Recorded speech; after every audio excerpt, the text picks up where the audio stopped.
A very good morning, student. This is a short video on the dorsal interossei, origin insertion of the dorsal interossei.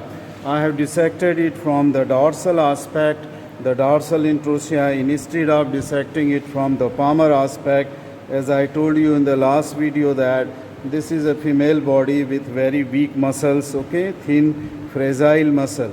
So that was the reason we have dissected it from that of the dorsal aspect.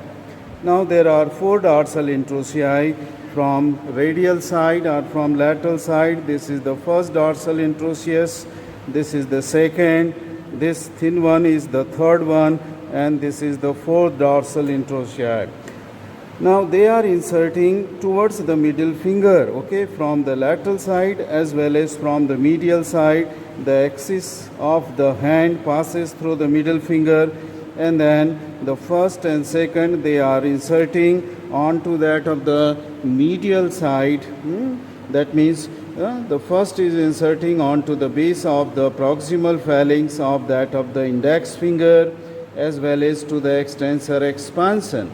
The second one is inserting similarly to the base of the the proximal phalanx of the middle finger, while these two, that is the third and fourth interossei, they have the reverse insertion. That means the third interossei, dorsal interossei, will insert onto the medial side of the proximal phalanx of the middle phalanx, and fourth will insert onto the proximal side of the base of the proximal phalanx of that of the ring finger, so that they are just converging towards the middle finger, okay. That means the middle finger will receive the two insertions, that is of the second dorsal interosseus and that of the third. So then the action of this muscle, that means let us come to the origin first. The origin of this muscle is a bipinnate muscle. Here it takes origin from the metacarpal of the first and second metacarpal bone, and then the common tendon of this bipinnate muscle will insert to the base of the proximal phalanx. Similarly, the second takes origin from the adjacent side of the second and third metacarpal, okay, and it will go to insert onto the middle finger.